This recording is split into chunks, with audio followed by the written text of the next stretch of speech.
saudara kandung itu sering disebutnya sibling rivalry. Ya, sibling itu artinya saudara kandung, rivalry ya rival, ya persaingan. Dan itu masih wajar.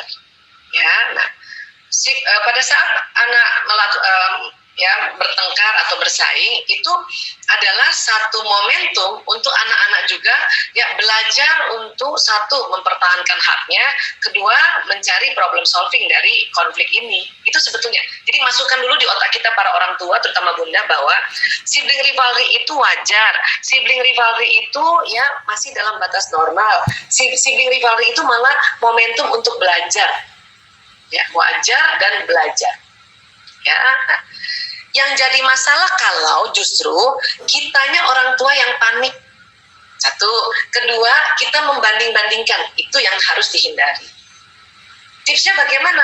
Kalau kita lihat ananda kita sedang bertengkar, apalagi anak perempuan kan, suara udah ini punya aku, kayak gitu ya, ibu, kayak gitu ya. Nah, tenangin diri dulu. Astagfirullahaladzim. Boleh datangi ke tempat tadi ananda bertengkar, terus cari ada kursi nggak di sekitar situ. Buat apa, Bu? Buat ibunya duduk. Bukan di mana-mana. Ya, ambil kursi, ibu duduk. Duduk tenang. Terus tanya satu-satu, ada apa sih? Coba, siapa mau ngomong duluan? Kasih kesempatan kakak ngomong, adik ngomong. Sudah. Kalau adik ngomong, kakak intervensi, adik dulu ngomong. Kakak lagi ngomong, adik intervensi, dek, kakak dulu ngomong. Udah, itu tugas kita justru. Ya, yang bijaksana. Dengerin aja. Pas dengerin, kita jangan kasih konklusi dulu atau jangan kasih nasihat dulu. Tanya, kakak, tadi kakak dengarkan adik ngomong kayak gini, adik bilang kayak gini. Menurut kakak jadinya bagusnya gimana nih? Supaya solusinya solusi win-win solution. Tanya sama dia. Itu mengajarkan dia untuk ya memunculkan alternatif problem solving, alternatif. Ya. Nanti adik juga gitu, dek. Tadi kan kakak udah ngomong kayak gini. Menurut adik yang bagusnya gimana? Nanti baru orang tua menyimpulkan kalau gitu, ya dua-duanya aja, kak. Menurut kakak harus begini. Menurut adik harus begini. Udah dua-duanya aja ya. Setuju nggak? Nah, itulah itu namanya diajarkan musyawarah. Itulah makanya tadi sebelum ibu mau ajak dia musyawarah, ikuti Ali Imran 159.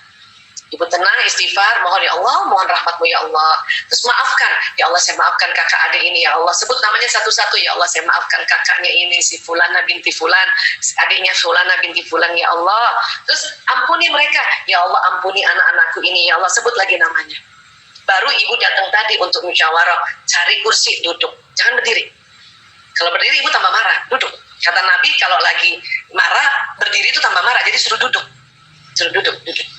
Oke, jadi itu langkah-langkahnya ya Bun. Sekali lagi ingat bahwa kita dalam menghadapi anak yang sedang persaingan antar saudara atau sibling rivalry ini sebetulnya momentum mereka sedang latihan untuk ya mempertahankan hak mereka dan juga ya mengutarakan apa maunya dan juga mencari solusi. Itu ya.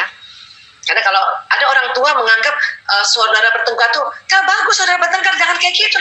Itu malah nanti anak nggak terbiasa untuk mengatasi problem nanti di luar rumah. Ini kan lagi latihan. Ada anak kecil sibling rivalry, dia cuma mau nyoba kalau dicubit apa sih rasanya. Makanya adiknya dicubit. Dia cuma mau nyoba aja, pengen tahu responnya. Itu juga sibling rivalry. Karena dia nggak mungkin cubit orang lain di jalanan asal cubit, nggak mungkin kan. Makanya dia mencoba dengan adiknya, kalau dicubit adik apa ya responnya. Itu saudara kandung begitu kan. Ya, dan itu akan jadi kenangan yang indah. Asal ibunya tidak panik dan ibunya tidak banding-bandingkan. Ya, kakak ngalah dong. Itu yang nggak disuka oleh anak-anak. Apalagi seorang kakak disuruh ngalah dulu. Ya, oke ya, kira-kira seperti itu ya. Baik, wah ini ponakannya disleksia. Apakah sudah periksa atau sudah konsultasi dengan dokter anak atau psikologi anak? Kalau memang dia disleksia, ya itu sebenarnya multifaktorial. Ya, satu memang kan anak laki-laki banyak disleksia. Dua, ya pada saat dia baru mau bisa membaca ini umur 6 tahun, kita orang tua sudah panik duluan. Ya, dan ketiga sebelum dia 6 tahun mungkin panik duluan. Ya, dan ketiga sebelum dia 6 tahun mungkin kita sudah paksa duluan untuk belajar membaca dengan cara ya yang terlalu tradisional, hanya baca tulisan. tidak dibantu dengan benda, tidak dibantu dengan peralatan permainan. Ini agak menekan anak laki-laki, makanya bisa jadi disleksia. Tapi kalau sudah terlanjur di diagnosis disleksia, maka harus diterapi. Terapi apa? Terapi bicara, misalnya gitu. Nah, disleksianya saya nggak tahu sudah baru setingkat mana atau sudah parah, dan saya belum tahu. Kalau baru cuman dia belum bisa membaca saja, sudah bisa ngomong tapi hanya belum bisa baca, itu nggak apa-apa. Ya, latihan aja lagi membaca. Nanti usia 8 tahun sudah lebih baik lagi. Tapi kalau bunda nggak tahu caranya atau bunda sudah panik duluan, ya sudah minta tolong terapis, karena terapis itu karena orang lain kan, jadi lebih sabar kan. Kalau kita ngajarin anak lebih bertanduk kita, karena orang tua itu maunya buru-buru aja terus, ya. Kurang lebih bisa disampaikan itu pada orang tuanya ponakannya ya Bu ya. Ya. Kemudian pra remaja belum PMS, iya memang anak-anak waktu SD kan imut-imut ya. Udah mau masuk mens itu ya Allah, ya Roh. Kenapa? Karena terjadi perubahan hormonal. Yang anak itu pun sendiri bingung sama dirinya. Kenapa? Jadi saya mau bilang gini, anak perempuan misalnya, ya, waktu kecil sebelum dia mau mens ya, walaupun ini belum mens ya, baru 1 tahun lagi baru mau mens, itu sudah beda hormonnya yang keluar dari otaknya, dari tubuhnya, ya. Waktu dia masih muda, anak perempuan itu kalau ibarat hormon itu air, setiap hari keluarnya 1 cangkir kecil. Tapi menjelang mens dan nanti sudah mens, dan di antara umur 10 sampai 12 tahun itu atau bahkan sampai 15 tahun itu hormon perempuannya akan keluar 1 galon. Yang biasanya 1 cangkir, ini 1 galon. Makanya dia kebanjiran gitu. Dia panik. Ya, dia panik karena hormon perempuan ini ya memunculkan ciri-ciri keperempuanan. Termasuk yang negatif ya, jutek, ngeselin, ya, ngambekan, itu kan ciri-ciri perempuan kan, hormon estrogen pada perempuan kan.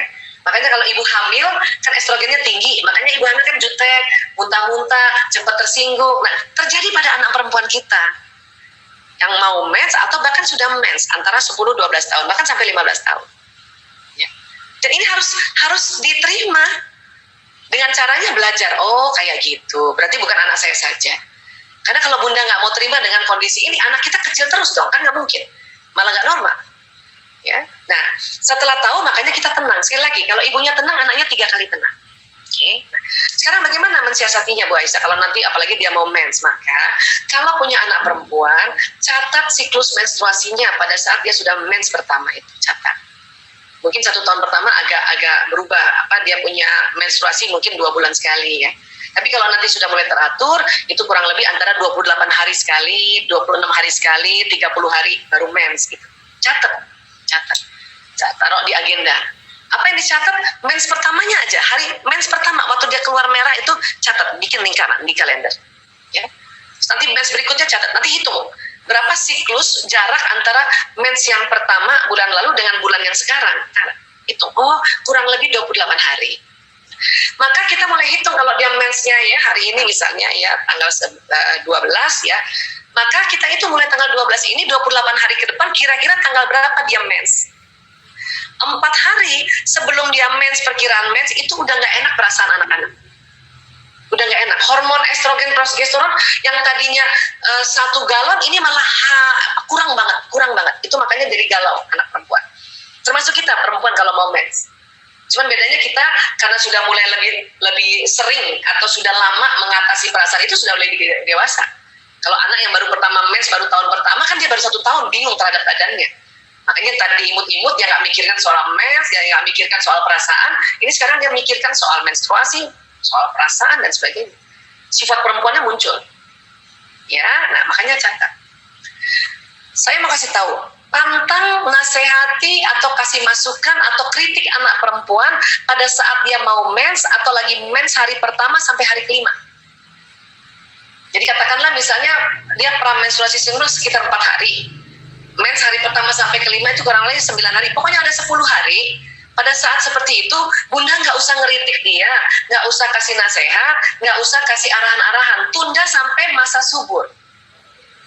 Kapan masa subur? Masa subur itu di pertengahan. Supaya gampang, hitung saja mulai ya hari ke-10 setelah mens pertama itu, hitung nih.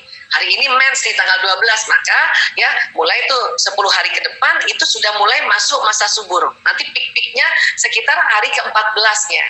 Itu lagi asik-asiknya anak perempuan menerima arahan, menerima masukan, ya, menerima feedback, menerima kritikan, itu mau. Ini harus pahami. Kalau enggak, anak perempuan akan bertengkar terus sama ibunya.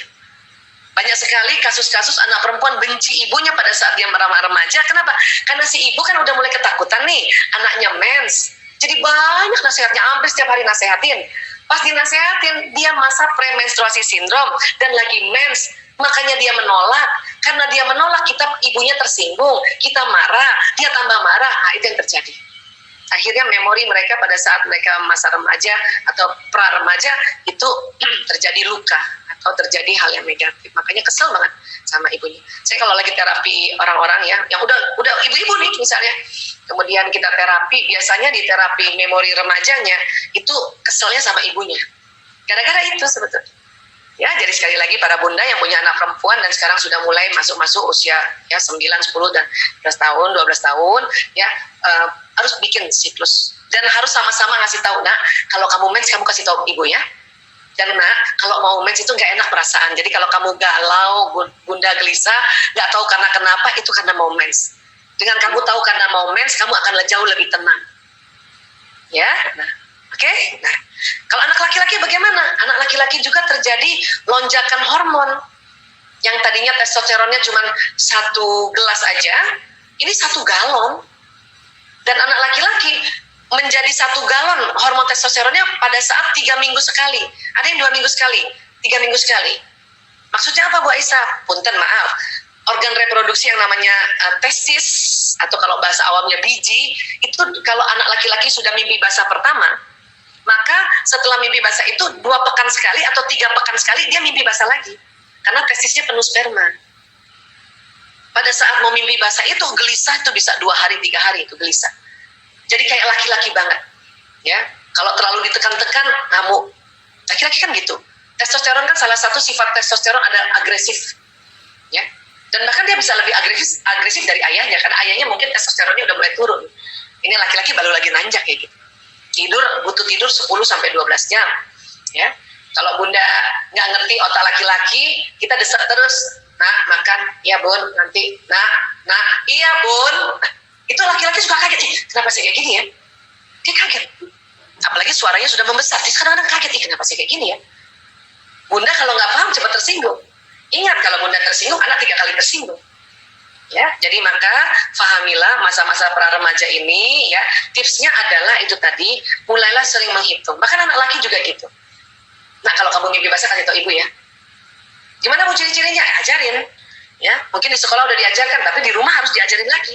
Mimpi basah itu, nak, biasanya karena testis penuh sperma. Maka dia keluar pada saat tidur, bisa mimpi, bisa enggak.